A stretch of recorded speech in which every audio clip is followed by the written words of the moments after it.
what separates them on the court to me is, I think, number one, Bron's intention to make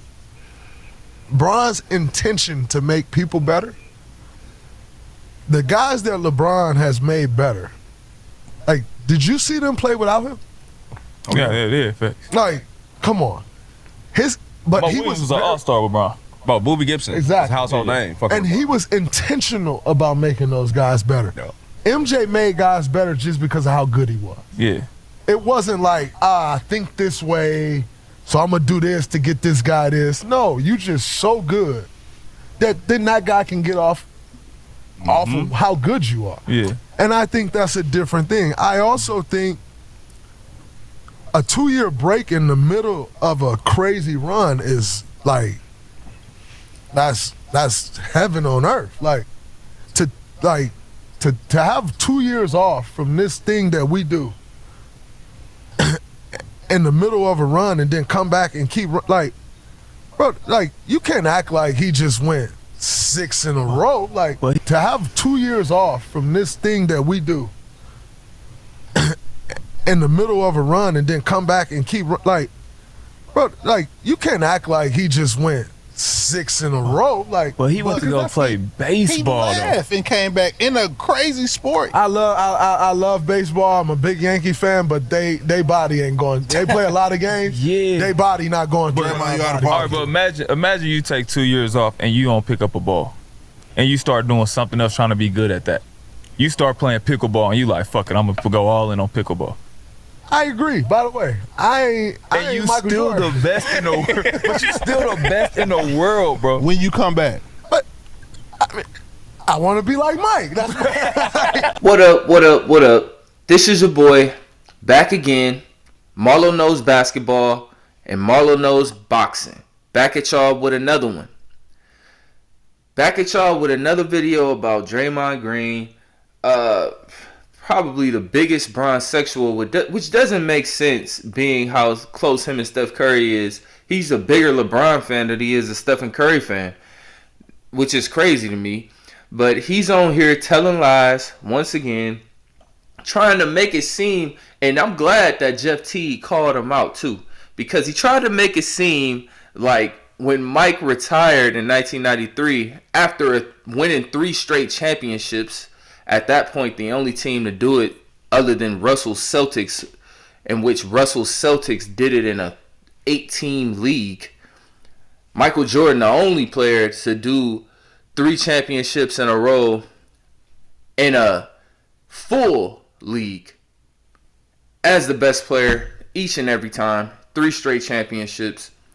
And Draymond Green tries to say that Michael Jordan needed a break after that. He had to go on vacation. He went to go play a whole nother sport. Another major sport. We all know what the 4 major sports are. Baseball, football, hockey, and basketball. He went from one major sport, proved that he was the best of all time at that sport, and wanted to do it in another sport, which was his first love as a child, baseball. So he tried to do it in the MLB. He went all in on baseball. If I was a baseball player, I would be offended by Draymond Green's statements. He's saying it like baseball is like that's a vacation. These guys are out there practicing and playing more games than basketball players play in a season. Way more. And they're outside in the elements, outside in the summertime, when it's 110 degrees, they're out there playing for hours. And you're talking about their bodies don't go through. Have you ever played baseball, Draymond Green? Especially on any kind of pro level or anything close to it. You don't even have the knowledge to even know what their bodies go through to say what they're going through. The facts are, it's another major sport. And during the 90s, when Michael Jordan went over to baseball and left basketball, baseball was a more popular sport, a bigger sport than basketball was. So Michael Jordan he already conquered basketball, won 3 straight championships, multiple scoring championships, multiple MVPs, 3 Finals MVPs. He's dominating. It's like me being a kid when I was a kid playing on Sega Dreamcast playing NBA 2K. I went from rookie to all-star to superstar to Hall of Fame. Once I get to Hall of Fame and I'm beating a game and I'm winning every single game by 20 points, it's not fun no more. It's not fun anymore. And that's the point that Michael Jordan got to. It's just like if you're playing NBA 2K, you're playing a video game, and you're winning by 20, 30 points, and it's on the hardest that it would go. The hardest level that it would go, you're still winning by 30 points. It's going to get boring. So Michael Jordan needed a new challenge. He needed a new challenge. Basketball was too easy. It's too easy, man. Y'all too easy. So he went to another sport. That's why he went to baseball. After his 3rd championship, when they dominated the Phoenix Suns, and he won his 3rd championship, again, the only team to three-peat, other than the Bill Russell Celtics back in the 60s, when there was only 8 teams in the league. The only team to do it after him was the Kobe and Shaq Lakers, where you got to put together 2 top 10 players of all time to three-peat. Those are the only times that people have ever three-peated, other than Michael Jordan three-peating, with Scottie Pippen by his side, who's not even a top 30 player of all time. So Michael Jordan is dominating the league so easily. It was too easy. And his dad saw it too. His dad was a huge baseball fan. He had Michael Jordan in Little League. Michael Jordan's playing baseball way before he knew what a basketball was. Baseball was what that household was about. And after that 3rd championship, his dad came to him with a challenge. He was the only one that could come to him with a challenge. Phil Jackson couldn't come with a challenge. He couldn't think of one. There was no challenge left for him in the sport of basketball. He conquered it all. Something LeBron has never been able to do. Never been able to come close to doing. Jordan conquered it so much and so easily, he had to go do something else. His dad told him, yeah, you dominated basketball, but I bet you can't do it in baseball. And Michael Jordan loves challenges. He's looking at Bo Jackson. Bo Jackson is an all-star in baseball and football. So Jordan's like, well, if he can do it, I can do it too. You're challenging me. And that was the only way he could find a challenge for himself.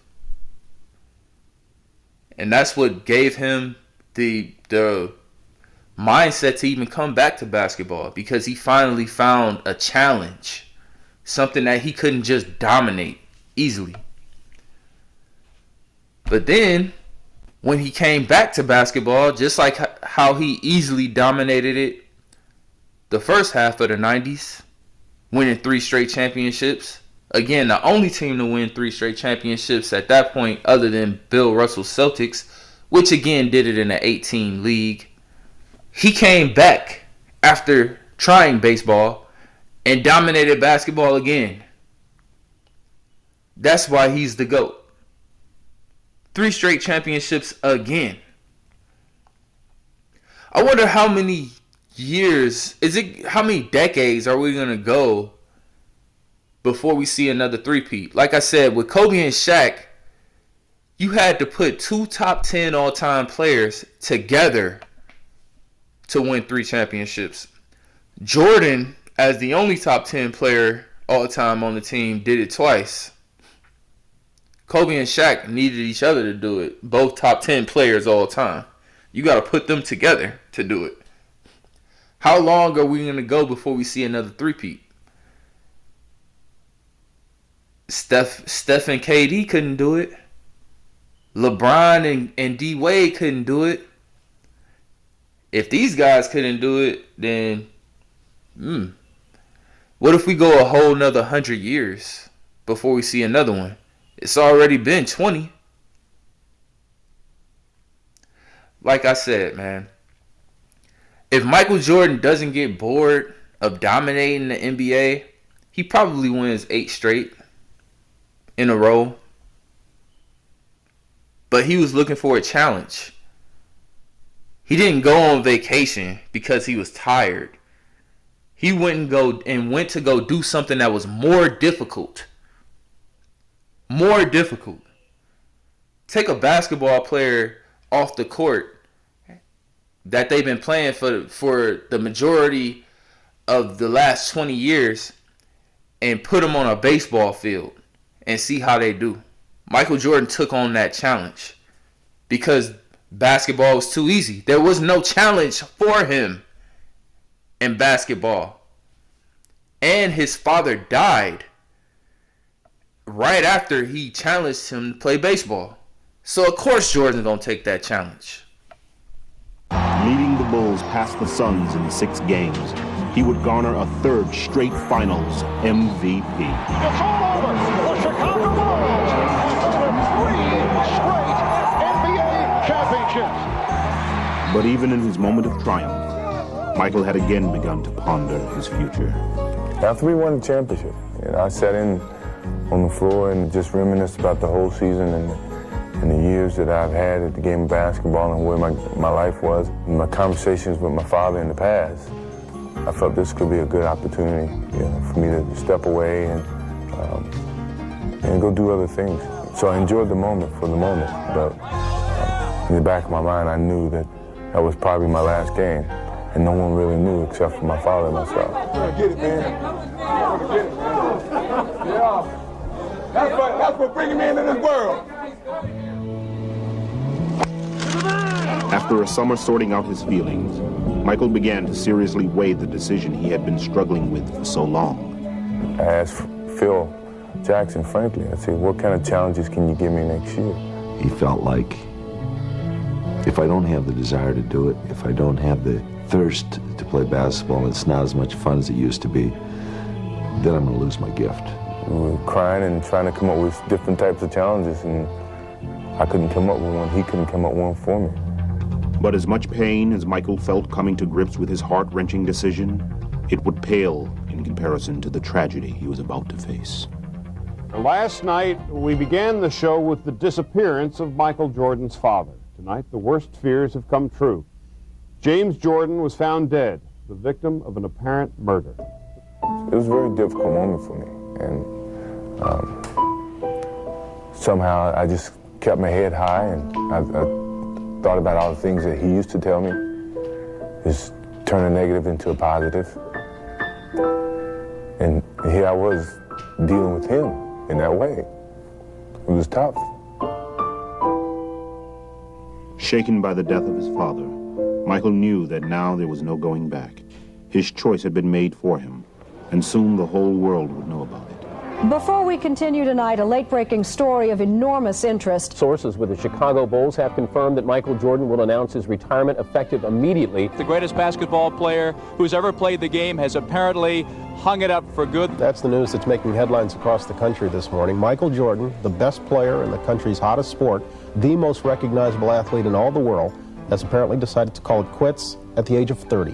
When I lose the sense of motivation and the sense of to prove something as a basketball player, it's time for me to move away from the game of basketball.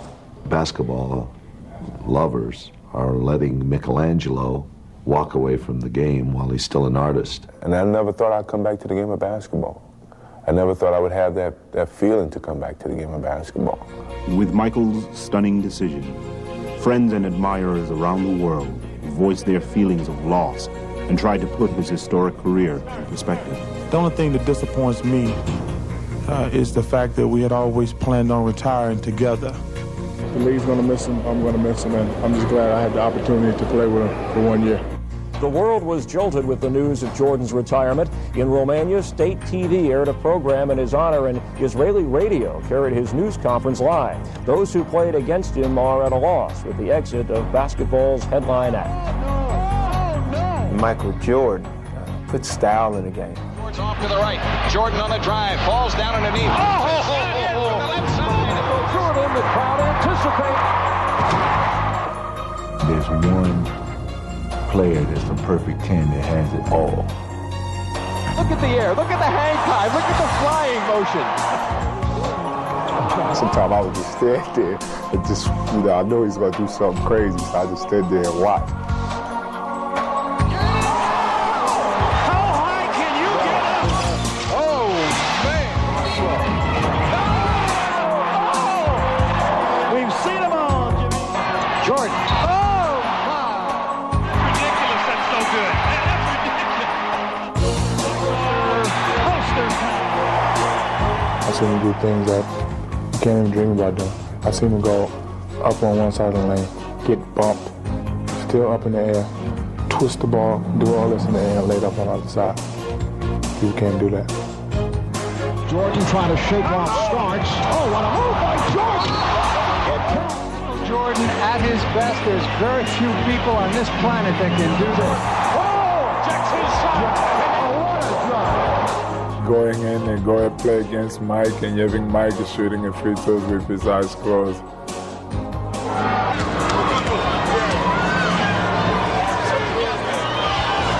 I don't know what I will tell my kids. To the front court. Left corner shot by Jordan. My favorite story, he was coming down, and I stepped up to take a charge, and he took off, stuck his tongue out, and he obviously would have ran me over. And then all of a sudden, he switched his tongue to this side, and he changed in the middle of the air, I swear, and he just went by me, and he laid it with his right hand, and I was standing there watching him lay it. And then I looked over at Chuck, and Chuck was, you know, kind of PO'd. I said, don't even say it, you saw what happened. How does he do that? How does he do that? How does he know? It's one play that really sticks out of my mind. I will never forget. I have it on tape at home. We play New Jersey Nets. Michael get the ball, and Derek Coleman, Chris Dudley, and Chris Morris comes at him. He maneuvers inside, outside, around back. I mean, it was unbelievable, and makes the shot. I mean, he's the greatest. Jordan suspended in air. That's beautiful. Breathtaking. Then Michael came down. Ooh, he went fake right, went left, cocked it all the way back, and then just held it for me. Tongue all out. Now he's still hanging in there. He's still hanging. I'm sitting there saying, no, he is not going to do this. Not on us, not on me. Yes, he is. Floated, switch hand, and then kissed it with the English.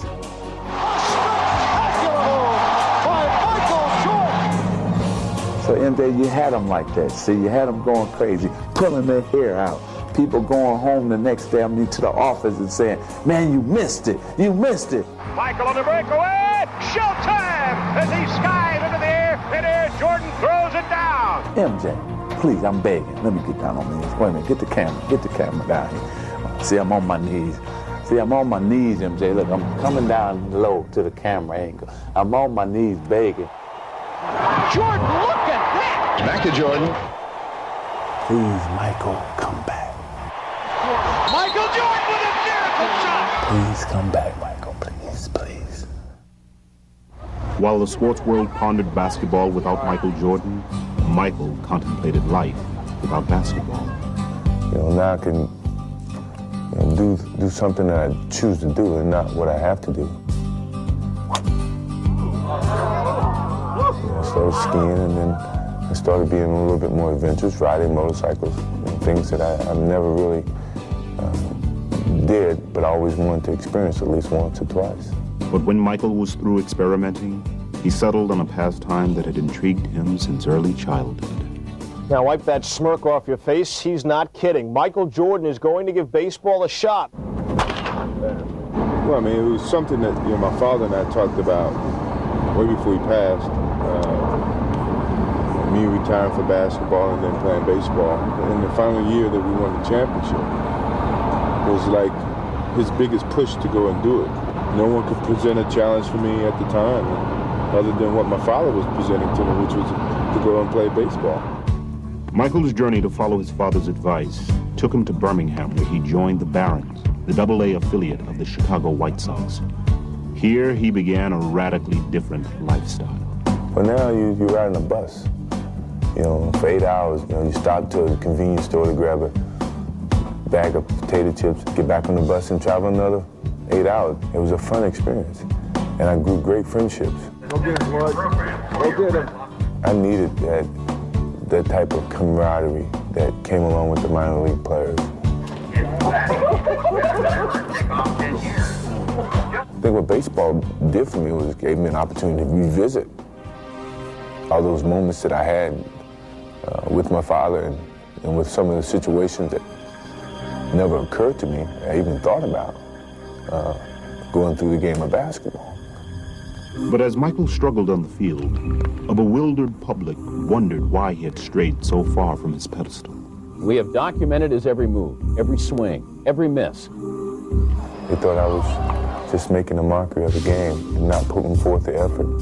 I was putting forth the effort. If you're not successful at it, doesn't mean that you failed. At least you tried. And the struggles themselves seemed to remind him of simpler times.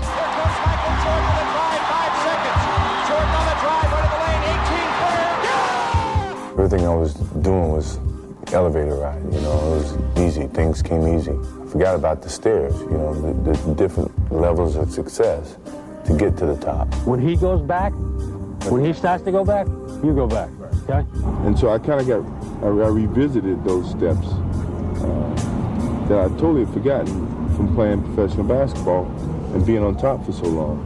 But though he relished his time away, Michael could never fully detach himself from his former life, especially as he watched his team struggle in the playoffs against the scrappy New York Knicks. It's like a bully of the neighborhood taking advantage of the kid brother when you know the big brother's not around. Sequence for the Bulls. You had those feelings of, God, I know I could help that team. Lennox finally defeat the Chicago Bulls in a playoff series. It seemed no coincidence that Michael's thoughts began to wander just as he was finally finding some success at his new diversion.